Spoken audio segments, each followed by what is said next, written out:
Segundo Samuel, capítulo 15. Então Absalão adquiriu uma linda carruagem de guerra, cavalos e 50 homens que corressem à sua frente. Ele se levantava bem cedinho e ia para o portão da cidade. Lá, passava o dia esperando aqueles que vinham à procura do rei para julgar alguns problemas. E ele atendia todos e perguntava de qual cidade vinha. A pessoa respondia que era de uma das tribos de Israel, e Absalão dizia a cada uma: vejo que você está com a razão neste ponto.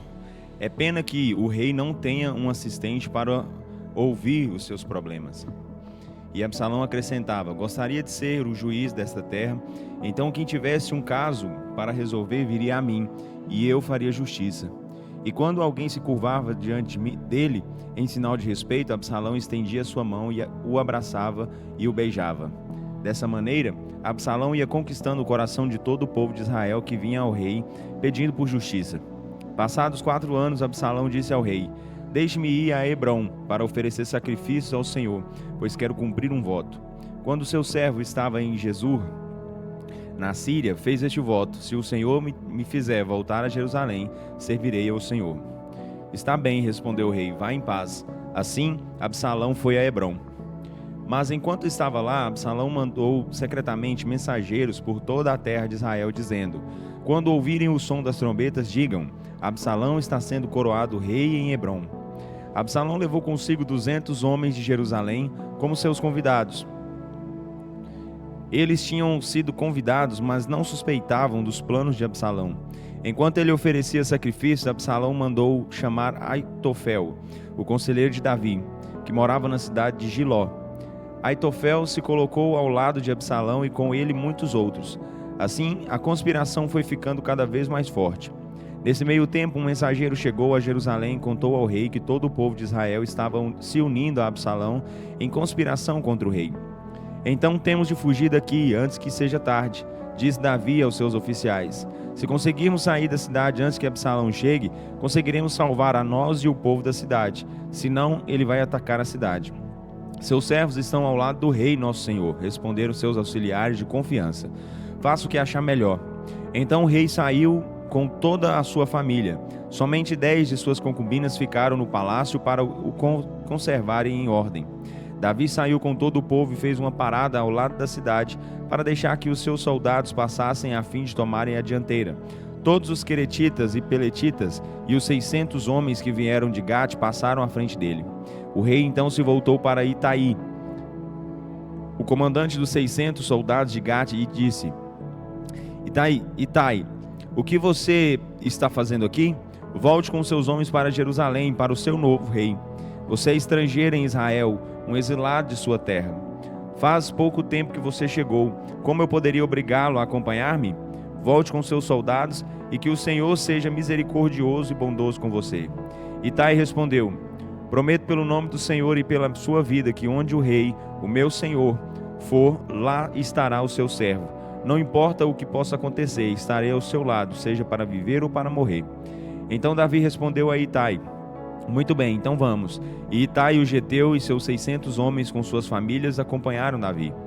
Havia grande tristeza e choro por onde eles passavam. Atravessaram o vale do Cedron e continuaram seguindo em direção ao deserto. Abiatar, Zadok e os levitas que carregavam a arca da aliança de Deus também estavam lá. Eles colocaram a arca ao lado do caminho por onde passavam Davi e seus homens. A arca ficou ali até que todos passassem.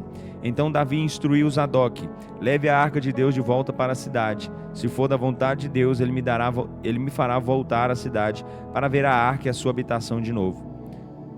Se ele não se agradar de mim, seja feito comigo conforme a sua vontade.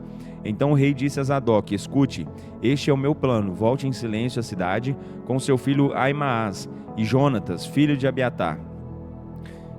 Eu ficarei esperando notícias suas pelos desfiladeiros do deserto. Quero saber dos acontecimentos em Jerusalém antes que eu desapareça no deserto. Assim Zadok e Abiatar transportaram a arca de Deus de volta para Jerusalém e lá ficaram.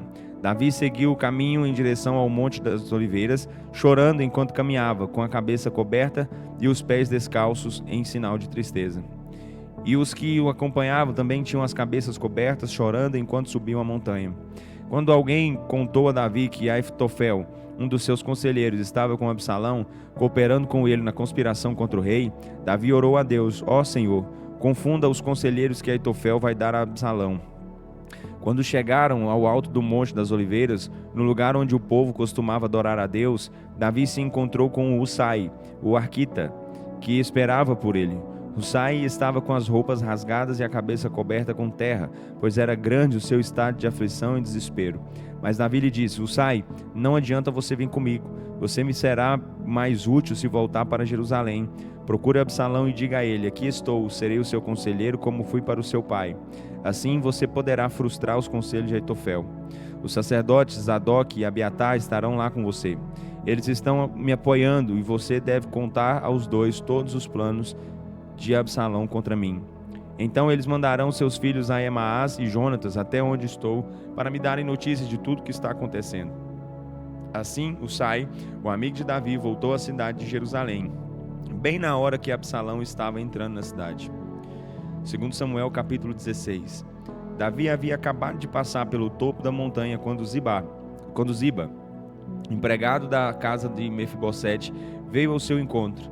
Ele trazia 2 jumentos carregados com 200 pães, 100 bolos de passas, 100 cachos de uvas e uma vasilha de vinho. Para que tudo isso? Perguntou o rei a Ziba.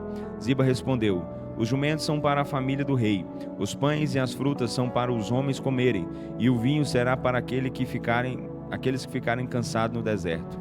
E onde está o príncipe Mefibosete, neto do seu senhor? Perguntou o rei.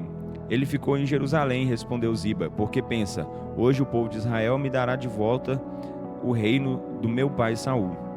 Nesse caso, o rei disse a Ziba: dou a você tudo que pertence a ele.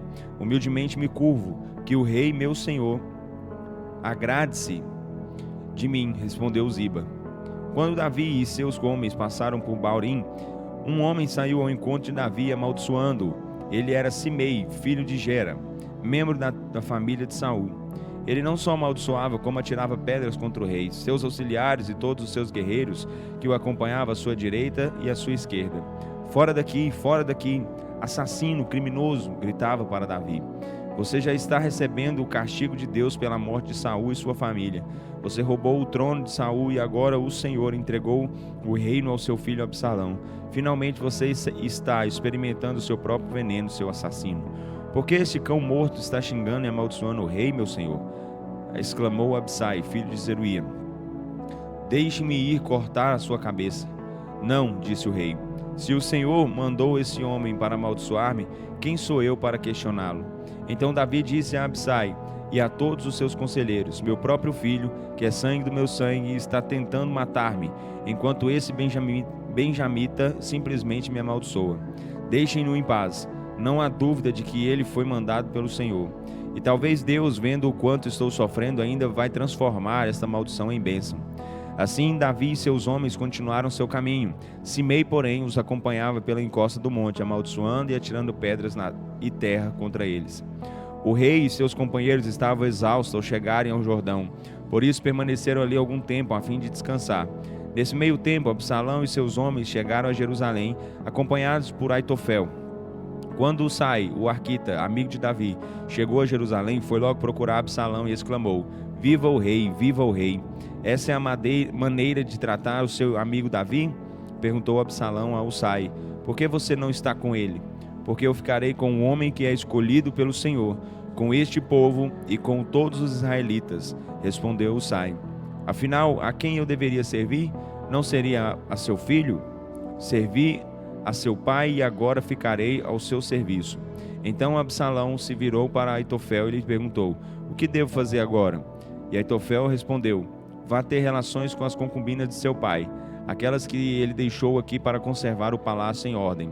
Então todo Israel saberá que você insultou seu pai, e o insulto foi tão grande que não haverá esperanças de reconciliação. Com isso se fortalecerão os que estão com o Senhor.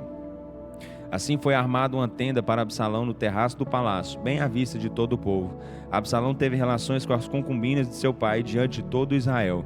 Absalão seguia os conselhos de Aitofel, exatamente como fazia seu pai Davi, pois as palavras de Aitofel eram consideradas como se viessem diretamente da boca de Deus. 2 Samuel capítulo 17.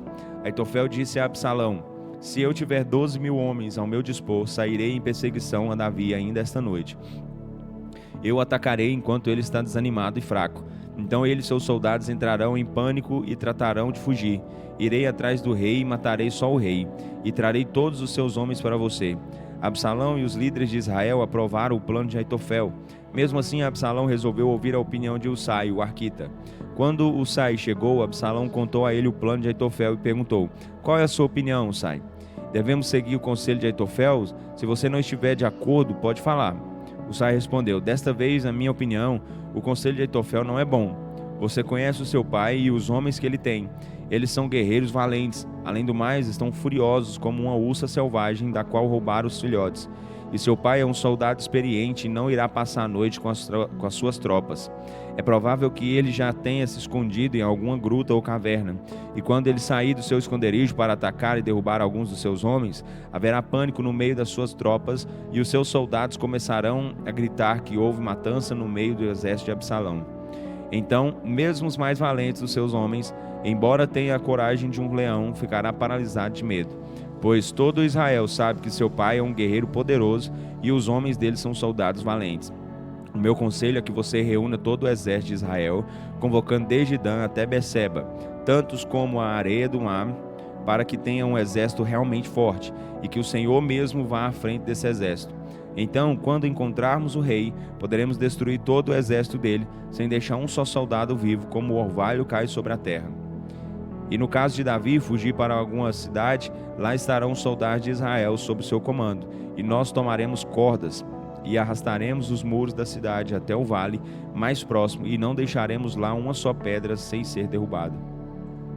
Então Absalão e todos os homens de Israel disseram: o conselho de Usai, o arquita, é mais sábio do que o de Aitofel.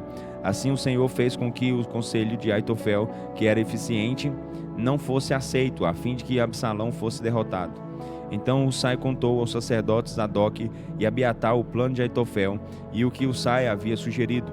Depressa, disse Usai aos sacerdotes: encontrem Davi e digam a ele que é importante que saia de perto do Jordão esta noite, que ele passe para outra banda e entre pelos bosques. Se não fizer assim, será morto com todos os seus soldados. Jonatas e Aimaas tinham ficado em Rogel, pois não podiam ser vistos entrando na cidade e saindo dela. Uma serva ficou de levar até eles as mensagens que tinham de dar ao rei Davi, enviadas pelos sacerdotes. Mas um jovem viu Jonatas e Aimaas saírem de Enrogel e se encaminharem para o lugar onde estava Davi, e avisou Absalão. Jonatas e Aimaas, percebendo que tinham sido descobertos, fugiram para Baurim, onde um homem os escondeu dentro de um poço no fundo do seu quintal. A esposa desse homem colocou um pano sobre a boca do poço. Sobre o pano ela colocou grãos de cereais para secar ao sol. Dessa maneira ninguém suspeitava que alguém estivesse escondido ali dentro. Os homens de Absalão chegaram a Baurim procurando por Jonatas e Aimaas. Ao perguntarem justamente na casa onde estava o poço coberto com pano se haviam visto esses dois homens, a mulher respondeu que eles haviam atravessado as águas e seguido adiante. Os homens de Absalão procuraram Jonatas e seu companheiro até cansarem e voltaram para Jerusalém. Então os dois homens que estavam escondidos saíram na mesma hora do poço e correram até onde estava o rei Davi. Depressa, disseram eles ao rei, atravessa o rio Jordão ainda esta noite. E contaram ao rei as palavras de Aitofel, os planos dele para prender e matar o rei. Diante disso, Davi e seus homens se apressaram em atravessar o Jordão. Ao amanhecer, todos já estavam do outro lado do rio. Quando Aitofel soube que Absalão não quis atender ao seu conselho, montou no seu jumento, foi para sua casa, colocou os seus negócios em ordens e se enforcou. Dessa maneira morreu Aitofel e foi sepultado ao lado do túmulo de seu pai. Davi chegou logo a Manaim. Enquanto isso, Absalão reunia os soldados de Israel e, indo à frente deles, passaram o rio Jordão. Absalão havia colocado Amasa como comandante do exército em seu lugar. Amasa era primo em segundo grau de Joabe. Seu pai era Itra, um ismaelita. Sua mãe era Abigail, filha de Naás, que era irmã de Zeruía, a mãe de Joabe. Absalão e os soldados de Israel acamparam nas terras de Gileade. Quando Davi chegou a Manaim, foi recebido com festas por Sobi, filho de Naás, de Rabá, em Amon, e por Maquir, filho de Amiel, de Lodebar, e por Barzilai, de Rogelim, em Gileade. Eles trouxeram a Davi e seus homens tudo o que achavam que eles necessitavam para o repouso e sustento, camas, bacias e vasilhas de barro, trigo, cevada, farinha, grãos torrados, feijão e lentilhas, mel, manteiga, ovelhas e queijo de leite de vaca. Trouxemos estas coisas, disseram eles a Davi, porque achamos que todos estão cansados, famintos e sedentos, depois da caminhada pelo deserto.